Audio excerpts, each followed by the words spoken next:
Very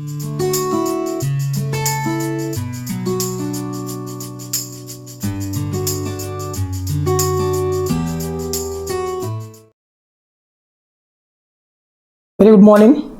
Myself M. Ramakrishna, Associate Professor in the Department of Civil Engineering, Section Institute of Technology and Engineering, Diploma. So now I am going to explain Stokes Law and measurement of viscosity. Stokes Law is derived by the Judge Gabriel Stokes in 1851 when he is working with the fluid dynamics. Most of the fluids in dynamic condition, he derived the Stokes Law. Stokes Law is a very important law in fluid dynamics and which is used to determine the viscosity of any liquid. That means viscosity of any viscous liquid. So it is possible to calculate the viscosity, dynamic viscosity of the liquid by using Stokes Law. So for that he derived that Stokes Law equation.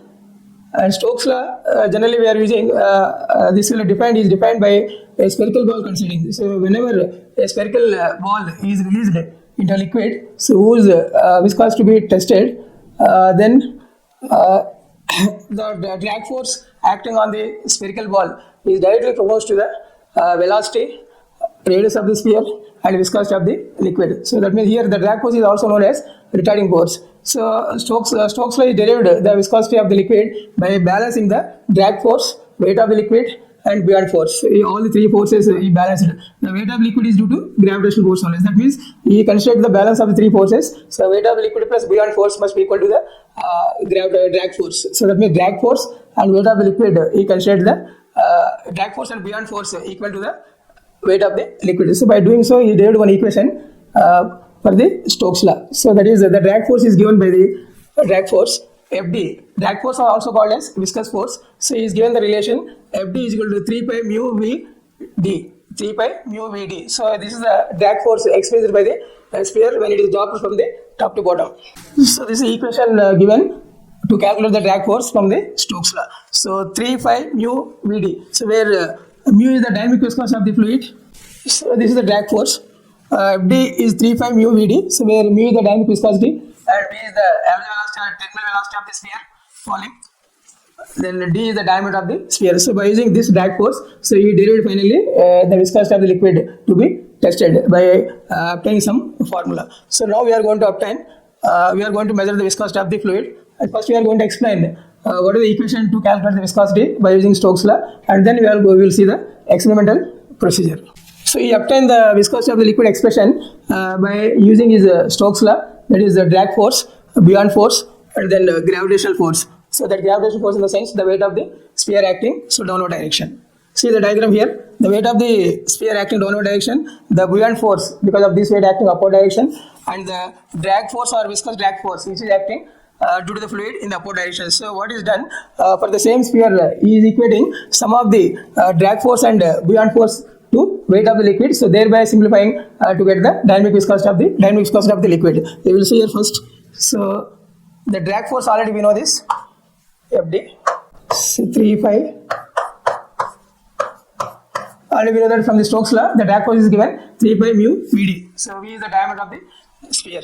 Now buoyant force, this is the drag force, viscous drag force. So buoyant force. So the drag force also acting upward direction and buoyant force also acting upward direction. So the buoyant force can be calculated by taking the weight of the liquid displaced by the sphere. So now we are going to calculate the weight of the buoyant force. So that must be equal to weight of the liquid displaced by the sphere, and that will be equal to volume of the sphere multiplied by the density of the sphere material. See the expression. So volume of the sphere, if you know the diameter d, the volume of sphere is equal to pi d cube by 6 and multiply this quantity by density of the sphere material. So you will get the weight of the sphere which is acting downward direction. Which is acting upward direction. This is upward direction. So this is the buoyant force.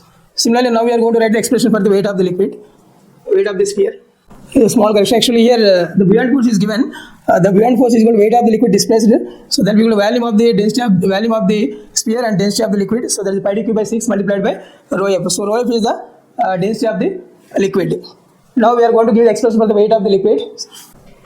See the expression weight of the liquid. So we know the density of the sphere, spherical material, and multiplied by the volume of the sphere. So we know the volume of the sphere pi d cube by 6 and multiplied by the density of the sphere, spherical material, that is rho s. Therefore the W, the weight of the sphere which is acting downward direction, so that will be equal to pi d cube by 6 multiplied by rho s. So rho s is the density of the spherical material, sphere, density of the sphere material. So already you know all the three forces acting on the sphere when the sphere is falling through the viscous liquid. So there are three forces are acting. So one is the weight of the sphere acting downward direction, and buoyant force acting upward direction, and viscous drag force which is acting also upward direction. So Stokes has considered all the three forces and balancing, vertical balancing, and he is going to obtain the viscosity of the liquid. Now we are going to balance all these forces by vertical balance. Yeah, because you have to replace the buoyant force 3 5 mu Vd. So this will equal to pi d q by 6 into rho s. So pi d q by 6 is the buoyant force, rho g is the weight we will get. Therefore you will get the gravity, because this is gravity acting, rho g, F is equal to ma, so rho g. Therefore 3 5 mu Vd is equal to pi d q by 6 into rho s. So now simplify this expression you will get. So simplify for this expression for the viscosity, you take this on left side and right side. So you will get mu is equal to. So this is the final expression for the dynamic viscosity of the liquid by using the Stokes law. So mu, dynamic viscosity mu is equal to d square g by 18v into rho s minus rho f. So by using this equation you can able to determine the viscosity of the any liquid, viscous liquid, any viscous liquid. So this is the theoretical background using the Stokes law to determine the viscosity of the liquid. So where here mu is the dynamic viscosity and d is the diameter of the sphere and g is the acceleration due to gravity 9.81 meter per second square, and v is the velocity, that is, this is also called as maximum velocity of the sphere or terminal velocity of the sphere with which it is falling through the liquid, and rho s is the density of the sphere and rho f is the density of the liquid under consideration. So using this expression you can able to determine the viscosity of the any liquid in the laboratory. So generally we are having to determine the viscosity. Many methods are there. The one is that this is the Stokes law method.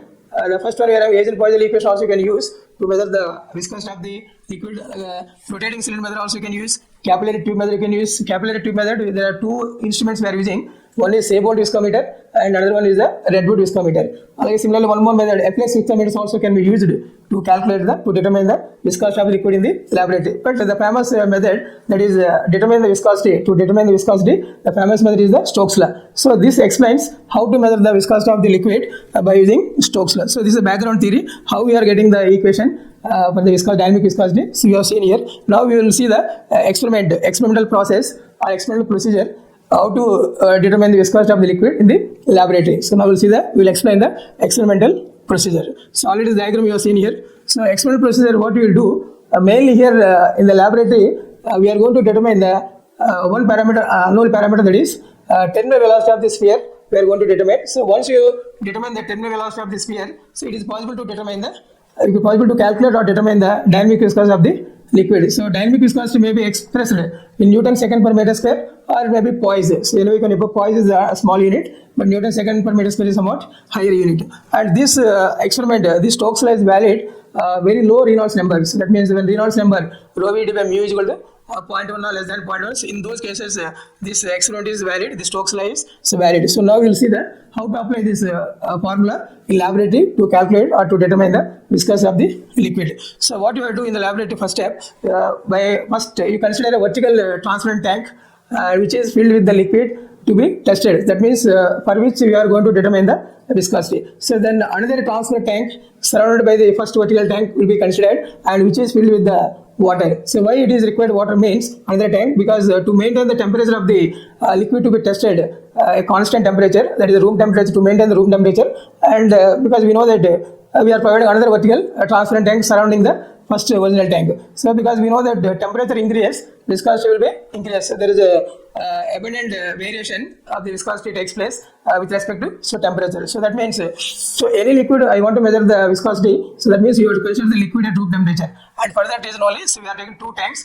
First tank will be filled with the liquid to be tested. That means whose viscosity has to be determined. The another transparent tank we are considering filled with water to maintain the liquid's temperature at a constant rate. The first step will take like this. So next, so now you place a metallic sphere or glass sphere on the top of the liquid and try to release the sphere from the top of the liquid surface. So when the sphere is falling through the liquid vertically, so we know that the viscous force or drag force is acting opposite direction. At the same time, the buoyant force also acting opposite direction.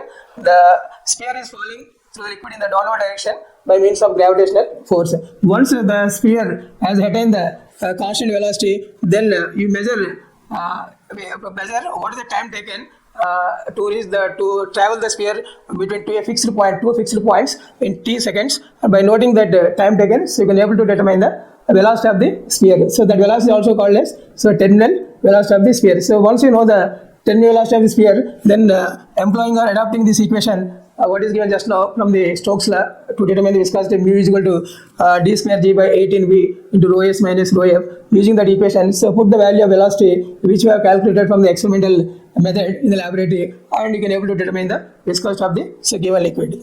So this is a terminal velocity, is written formula. So v is equal to L by T. So see that here the spherical ball is falling vertically in downward direction through the liquid, and after reaching a constant velocity, you fix 2 points on the scale, and between these 2 points, the starting point and ending point, upper point and lower point, what is the time required by the sphere to travel from top to bottom point selected, so noted in time t seconds, and therefore you can able to calculate the velocity of the sphere v is equal to L by T. So this is a meter per second. So using this equation already given this, so you can able to measure the viscosity. So the unit of viscosity will be here.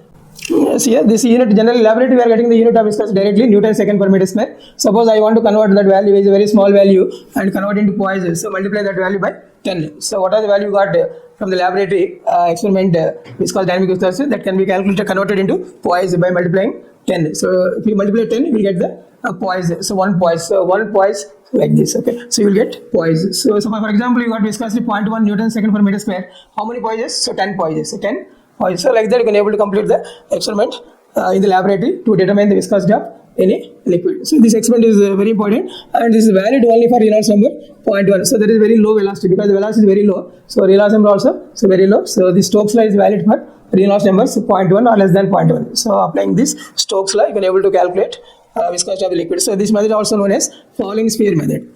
So because here the sphere is falling from top to bottom through the liquid, so therefore this method is called as falling sphere method. Here the sphere, density of the sphere which we consider is more than the density of the, much more than the density of the liquid. So generally we will go for metallic sphere, sometimes we will go for glass sphere also. So by applying, by using those glass sphere or spherical metallic sphere, you can able to calculate the dynamic viscosity of the liquid, any viscous liquid, you can able to calculate the viscosity in the laboratory. It gives the exact value, but here the main concept is to obtain the terminal velocity of the sphere in the laboratory experiment. So once you know the terminal velocity, it is very easy to calculate by using Stokes law.